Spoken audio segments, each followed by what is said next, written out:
Tonight, a special Greater Boston, the final in our series of the only televised primary debates in Massachusetts. We're closing out with the race for Secretary of the Commonwealth, best known for overseeing elections across the state, but having a number of other important responsibilities as well, including maintaining public records and corporate registrations, preserving historical sites. I'm joined by the two Democrats vying for the job ahead of the primary election on September 6th. Seven-term incumbent Bill Galvin, who served as secretary since 1995, and president of the Boston NAACP, Tanisha Sullivan. As always, the rules, there are none. But time is short, so brevity is appreciated, actually required. It's fine for the candidates to talk to each other, just not over each other, and I've been assured that neither candidate will take the fifth tonight. Thank you both for being here. I really appreciate it. Tanisha Sullivan, you want voters to fire Bill Galvin and hire you. Why? Because this moment in our democracy requires a more proactive Secretary of State's office. What we know is that our state is suffering from deep voter participation gaps. Even in 2020, 76 overall voter participation, but 90% in cities like Dover, 52% in cities like Springfield. We've persistently and consistently had deep voter participation gaps that cut across both racial and economic lines. And in order for us to have a strong democracy, we need to ensure that all people are participating. There's a role for the Secretary of State's office to play, not just from an administrative standpoint, but also from a community-based standpoint to inspire, motivate, and encourage people to actually get out there and cast that ballot. Why do you deserve an eighth term, Secretary Galvin? Because of the role that I've had and the achievements that I've had. We have one of the best election systems in the country. When you talk about encouraging people to participate, I introduced automatic voter registration. We've increased registration greatly. We've made it much easier to vote. I made permanent the vote by mail. We've extended early voting. We've given people ample opportunities to vote, and we've encouraged them. We have spent money on community-based stuff. We've reached out to communities where we can. There are disparities, but they're not caused by the process. They're caused by the interest of people in certain races. We see that in municipal elections all the time, where some communities where there's heavy interest in a particular race and other places there are not. I do think it is important that we reach out to get people to vote, but we've done that. The most important thing we have to talk about is the future. We have a very challenging election coming up in 2024. We know what the national climate is. We know that nationally Republicans have, in state after state, made it harder to vote. And we also know the outcome of all that is going to affect our national policy and for us here in Massachusetts. So it's extremely important. One second, we'll get to It's extremely important. We have somebody that knows about elections, knows how to run elections, and can speak to the national issues as the senior Democratic election. You said in the first debate last week that she was spouting a lot of misinformation. Is she qualified to be Secretary of State if it's not you? Well, I think I have more experience. Is she qualified to be Secretary of State? I mean, qualified, surely she's educated, she's an accomplished woman. But at the same time, I think the question is who's got the technical experience.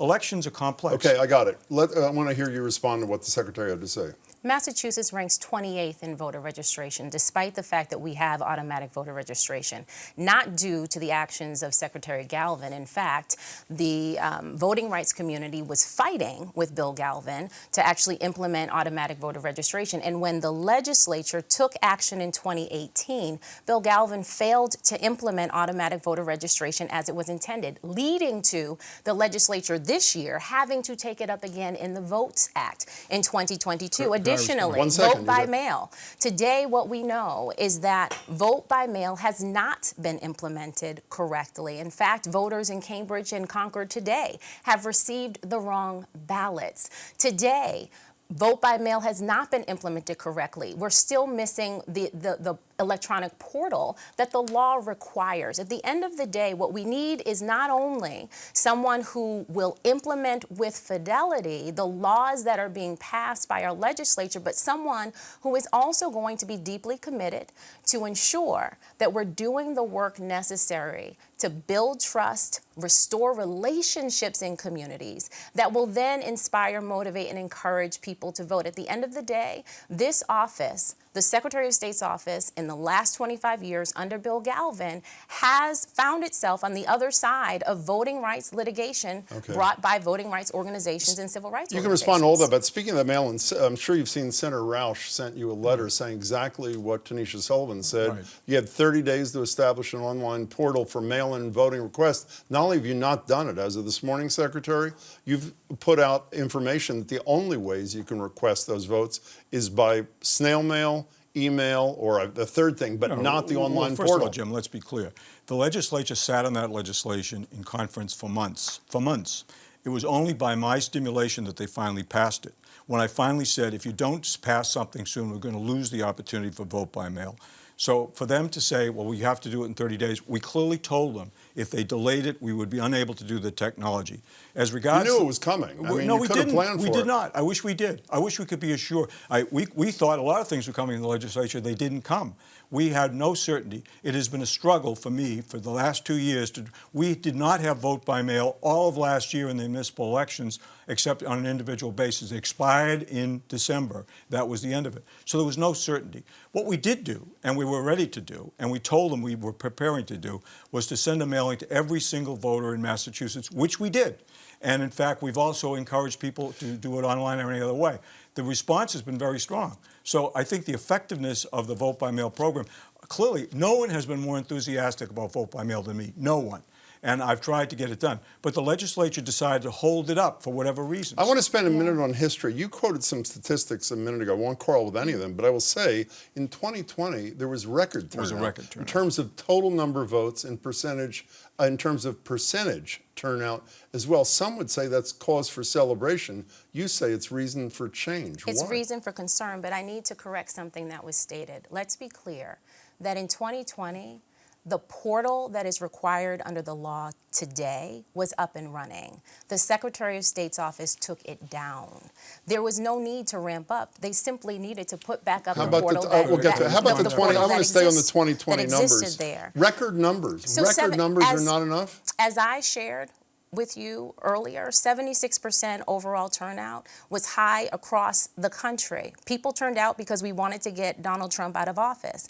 But it is not enough when we look at the data and find that consistently, even in 2020, Jim, we have communities like Springfield, like New Bedford, like Lawrence, who had voter participation rates hovering in the 50s. That is not success. Why? Because I know who the people are living in those communities. And if we here in Massachusetts are going to be a leader when it comes to protecting and advancing our democracy, we cannot accept voter participation rates year after year that tell us that we've got an economic and a racial justice issue. I want to add one hole that Tanisha Sullivan didn't mention. According to the Kaiser Family Foundation in 2020, despite those overall high numbers, lowest percentage black turnout in the United States of America. If you claim credit for the large turnout across the board, you have to claim some responsibility for that, don't you? Well, I claim responsibility for making sure we did as much as we possibly could. The actual numbers of registered voters in self-identified black wards and precincts is higher.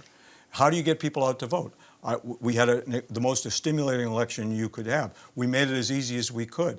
Obviously, I want it to be as high as I can everywhere. I'm the Secretary of State for all of Massachusetts. No one during my career has been more committed to getting minority communities involved from its very beginning than Secretary me. Galvin, you have posted an ad yesterday in which part of it, you quote a story from the New York Times in 2020 saying Massachusetts is a model for how to count votes, and that was part of the New York Times editorial. The same sentence ends with, but casting ballots wasn't always as seamless. It goes on to say, election experts and voting rights groups said the states, meaning Massachusetts primary, provided a mix of smart policies and harsh deadlines, which possibly disenfranchised numerous voters. That wasn't in your ad. That's troubling, is it not? Let me explain what it was all about.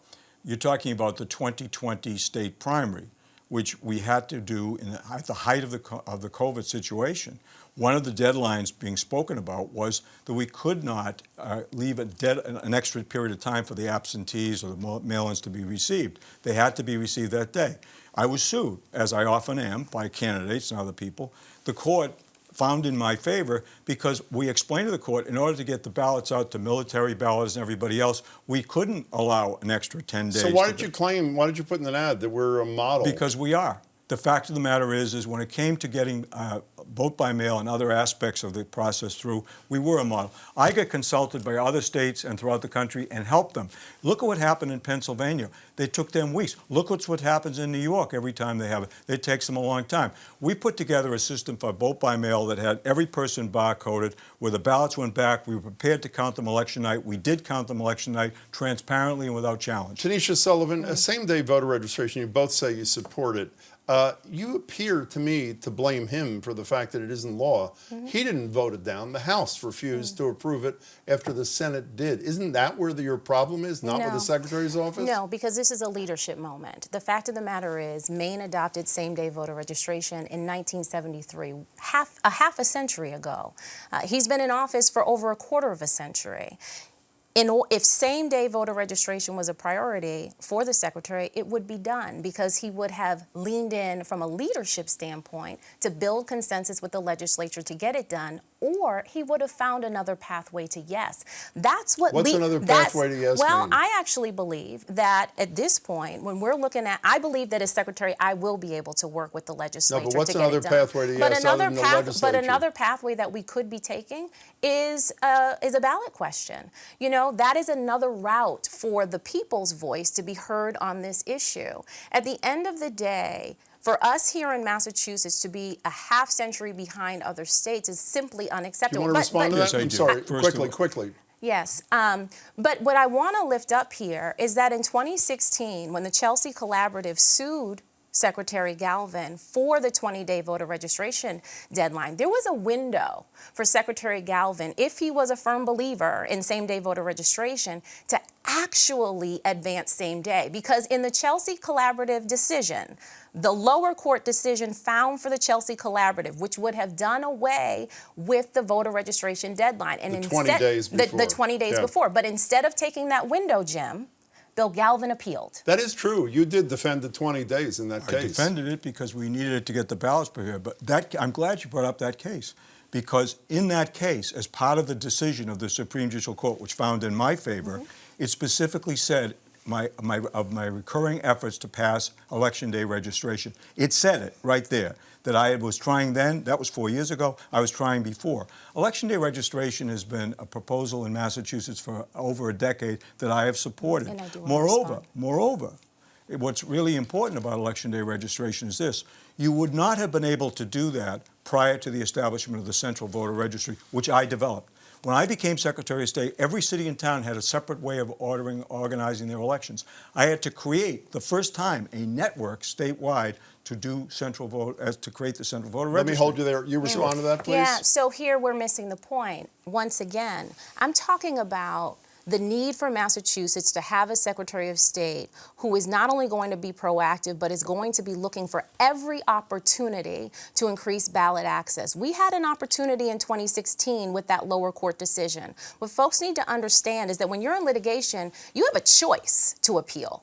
Bill Galvin chose to appeal the lower court decision that would have done away with our voter registration deadline, which would have cleared the pathway for same-day voter registration. That was the law of Massachusetts at the time. That was the law of Massachusetts, the 20-day voter registration deadline. But the lower court agreed that the 20-day registration deadline was unconstitutional. The fact that Bill Galvin challenged that decision is what has led us to now years and years of a battle with the legislature. I want to move from 2016 and 2020 to 2022. Primary day is the day after Labor Day, the day after a lot of kids are going to school for the first day. Why was that day chosen? Well, first of all, it was chosen by the legislature.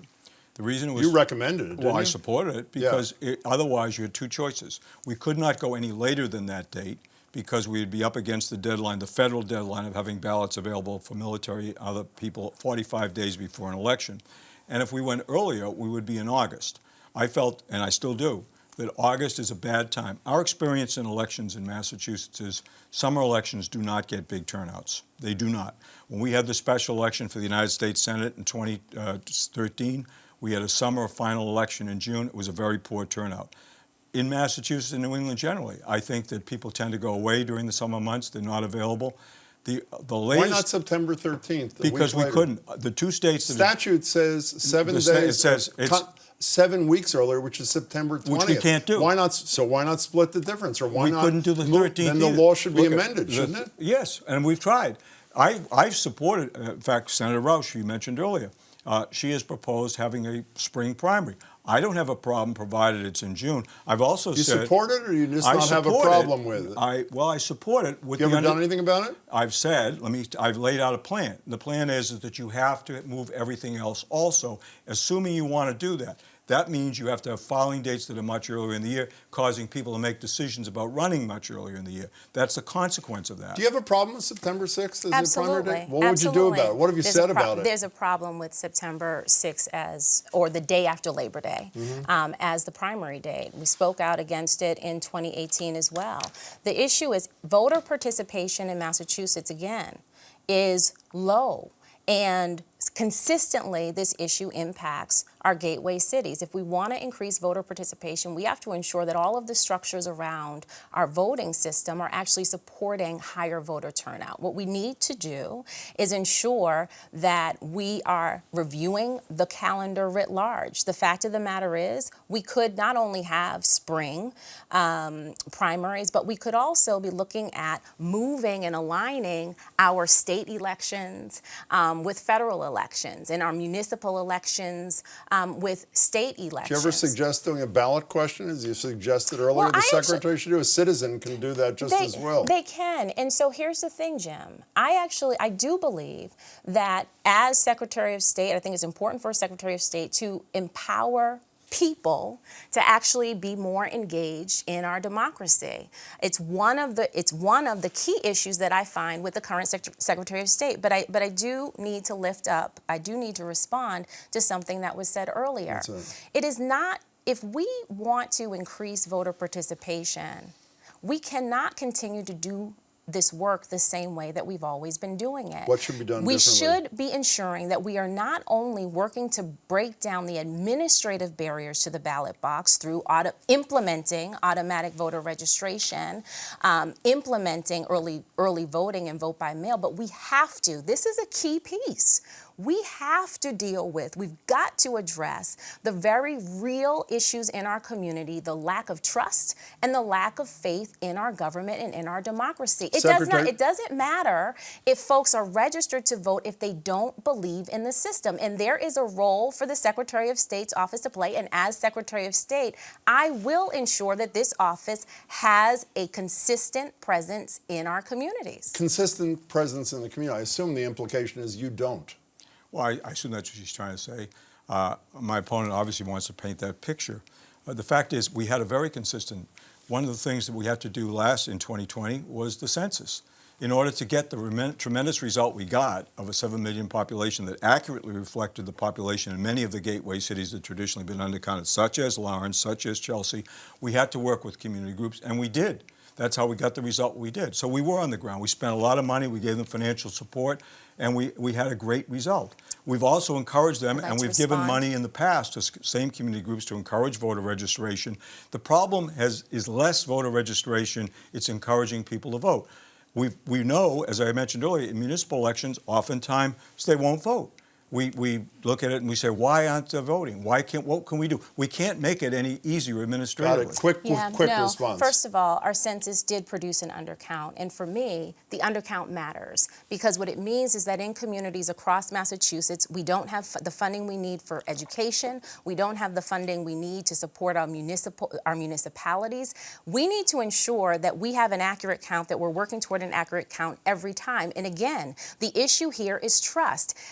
Let's not be dismissive about this. Let's not be dismissive about this. The fact of the matter is, if people in our communities don't have faith in our government, they are not going to participate. If people in our communities don't trust our government, who are those people you're talking about? It does not matter if you knock on the door for a census count or not. Folks aren't going to open the door. Who are the people you're talking where about? we see the lower undercounts, where we see the lower voter participation is in our gateway cities. Mostly people of color. We're talking about Mostly black people of folks, color. indigenous folks, and other people Should of color. Let me just finish. Should your gender and race matter to voters? Let me just finish this piece here. But we're not just talking about people of color. We're also talking about working folks. I want We're to stay talking with about people of low-income color. Should your people. gender and race matter to the voters? Is it relevant? I am a practicing attorney. I know that we lift up my civil rights work, which I'm very proud of. That's volunteer work. I'm a practicing attorney, 20 years of legal practice. That absolutely is relevant. But in addition to that, yes, I bring my lived experience. Let me finish. I bring my lived experience to this role as a Black woman. Yes, a Black woman who is actively engaged in our communities and has a deep understanding and a grounding in what the issues are preventing people from actually voting and completing the census. Speaking of diversity, Commonwealth magazine did a piece saying of the constitutional officers, you have the lowest percentage staff who are people of color, and that you actually don't even collect data on the diversity of your staff. We do collect data. You're referencing in 2017. So what percentage of your staff are people of color? 16% of Black. There are other groups that are identified, Hispanic groups and others. Still one of the lowest of the I don't know It is constitutional the officers, lowest. is it not? Excuse me, if I may. I don't know about the other constitutional offices. What I do know is my constitutional office. I know, for instance, that when I had to absorb other agencies, such as the registries of deeds, that are county employees that were employed under union rules, my control over those agencies is very limited as far as the populations. We've worked hard, first of all, to have a higher diversity in our work staff. We also I have a majority of my directors who actually administer it are women, and including a Black woman. You know, by the way, I'm told by my producers that you've got more time, primarily because of me, not because of you. So the final few minutes, you will get additional time, even though not technically within your jurisdiction, but obviously relevant to the mission of the Secretary of State's office. Massachusetts is, I think everybody knows, the only state where the judiciary, the executive, and the legislature exempt from public record laws. What have you done to change that in your time as Secretary of State? What have I done? I've done more than anybody before me, and certainly more than anybody else who's attempted to influence it. We changed the law. We were able finally to get approval of a law in 2017 that changed the timelines in terms of response, established a record-keeping officer, and most especially, we, for the first time, established that we could get court fees. That is, a requester could get attorney's fees and court costs if they had to sue. As a result of that, we've had a sea change in terms of the way public records are being responded. We just won a big case up in Worcester. But beyond all of that... But those three entities are still claiming their exemption. Because one of them makes the decision if they're exempt. Now, in the case of the executive, no one has been more outspoken about the fact that the executive, and particularly the governor, should not be exempt. It's on a phony case from the Weld administration. Earlier this year, I proposed having a change that would only take effect when the current governor leaves, because we know he objects to it, and every gubernatorial candidate spoke in favor of it. And I addressed it, and I said, this is a solution. And I've tried hard to get that through, but there's a recalcitrance, not only in the legislature for themselves, but for the executive and the judiciary too. I mean, these agencies, these separate entities of government have made their decision. They don't want to be public. I have worked harder than anybody. I have proposed initiative petitions to try to do something about that. What did you propose? I proposed all the things I've just suggested changing. But to take away the exemption? To take away some of the exemption, and particularly the so-called Lambert exemption. You know, when you were on my television show here, right after you declared your candidacy, I asked you if you'd lead the charge. I just watched it this afternoon. And I asked you a second time if you'd lead the charge on that issue. And your words verbatim were, I'll lead the conversation. That's right. What's the converse about? Either someone is for transparency or they're not for transparency. Well, no? What I was referring to is the fact that I believe in convening people to ensure that as we're advancing public policy, we're doing it in a way that is not just about my view, but is about the view of the collective. But when we're talking about transparency, let's go back to the Secretary of State's office. The fact of the matter is Commonwealth magazine has actually twice asked about the diversity of this office. It is the least diverse office in the Commonwealth of constitutional officers. To have the Chief Democracy Office here in Massachusetts be the least diverse, the least representative of the people is a deep concern. And the fact that the data is not available, is not transparent. No one knows what's going on in that office. Let's ask him, and we need to address that. Make that available tomorrow? Sure. Well, how do you respond to her charge? Well, it's a misstatement, as I've already explained. We have tried to be as diverse as possible. We work very closely. I've had employees of color in my office from the very beginning. Some of the agencies, my office has been one in transition. We've absorbed other responsibilities of employees that were previously there that I did not hire, and that in fact were unionized and protected. So when you look at statistical numbers, my ability to influence some of those choices was very limited.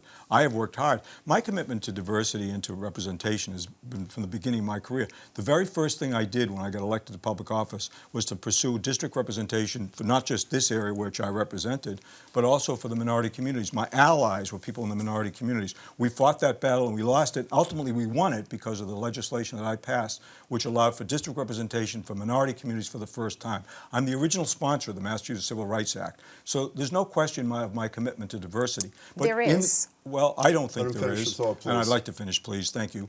The fact of the matter is that I have worked very hard for that. But when you're dealing with administrative bureaucracies, one of the greatest challenges I have, irrespective of race, is taming bureaucracies. It's very hard to get bureaucracies to do what you need them to do. So why shouldn't there be a new voice, a new couple of hands, a new brain dealing with it? Well, I believe my hands are very good at dealing with it, but I also want to speak back to the main issue. We're very short on time. Well, quickly. I got very little of it. I want to speak to the fact that the most important issue is what's going to happen in 2024. All of the other things we care about are affected by the outcome of that election. We know that. And if we're going to do something about it, we have to have somebody there that understands in great detail the operations of elections. I do. And I'm committed to making sure, as I've called out Trump before successfully, and the deniers, not just of the outcome of 2020, but those who sought to control elections and to limit participation, I want to do that in 2024. I want to be there for that race because I think the future of our country is at risk. I only have a minute, 30 seconds each. As you are aware, the 14th Amendment to the Constitution says you can't hold federal office if you've engaged in insurrection. Right. A local group joining with Bernie Sanders' Our Revolution reached out to you saying there's no constitutional requirement that a court adjudicate that issue, that you have the ability to declare Donald Trump as an insurrectionist ineligible for the ballot in 2024. Would you do that? Quickly. If you were convicted, yes. The statute is a criminal statute. I reviewed it. There is a federal appeals court case that upheld the statute, but the fact, if I surely would do it, certainly for the presidential primary, which would be the one area I would have jurisdiction on. I discussed it extensively with them, and I reviewed it. Is he right or is he wrong about his power? Actually, he's wrong. The first question will come to the state. And so the question will be for the secretary, will you allow Donald Trump to be on the ballot? My answer is no. That will very likely be challenged in court. It will be challenged. It will likely go to the Supreme Court. But I believe that it is important for us to do what is right in the interest of our democracy and let it go to court. At the end 10 seconds left. At the end of the day, what we need in this moment is a Secretary of State who's not going to sit back and wait for others to take action, but is going to, in her own volition, take the action necessary to ensure that we are increasing voter participation, we are tackling economic inequality, that we are ensuring that we've got a transparent government. We're out of time. Tanisha Sullivan, I'd shake your hand, but I can't reach you. Same with you, Secretary Galvin. If I would, I could, but I want to thank you both for your participation tonight. I really appreciate it. That's it for tonight and for our primary debate series. You can find all of our debates, including this one, at youtube.com/GBH News. The Boston Globe, WCVB, and WBUR radio debate series continues into next week. I'd watch it if I were you, or listen in. Primary election day, as we discussed, is September 6th. As always, you can vote in person day of, and if you want to vote by mail, technically have until 5 p.m. on August 29th to get in your application. But with the postal delays, I'd suggest getting that done ASAP. Your ballot has to reach your election office by 8 p.m. on election day to count. There's more information at sec.state.ma.us. I hope I got that right. No matter how you do it, be sure to vote. Thank you so much for watching. Good night.